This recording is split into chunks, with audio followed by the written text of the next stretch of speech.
Belanja Aceh atau RAPBA 2018 tertunda hingga awal Februari mendatang. Pasalnya, pemerintah Aceh belum mengajukan karena masih ada yang diskors dan didiskusikan dengan DPR Aceh. Penundaan disebabkan masih ada keinginan yang perlu diakomodir antara bahasan di eksekutif dengan legislatif. Gubernur Aceh Irwandi Yusuf mengatakan hal tersebut di hadapan para kepala kejaksaan negeri dalam rapat kerja daerah Kejaksaan Tinggi Aceh tahun 2018 dan penyampaian hasil rapat kerja Kejaksaan RI tahun 2017 di Banda Aceh.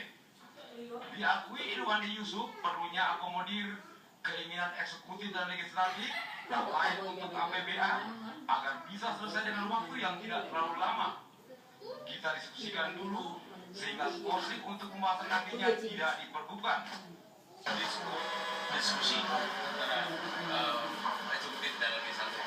Soalkan awal Februari juga akhirnya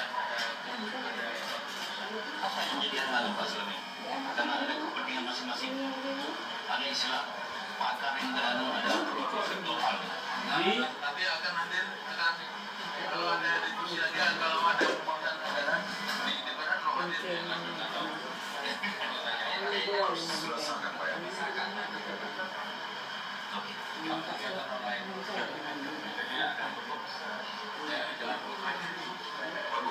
Saya nggak suka.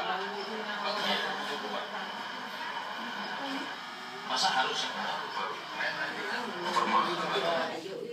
Irwandi Yusuf juga mengucapkan terima kasih kepada masyarakat Aceh yang sudah di APBA 2018 yang saat ini rancangannya sedang didiskusikan untuk hal yang menjadi prioritas.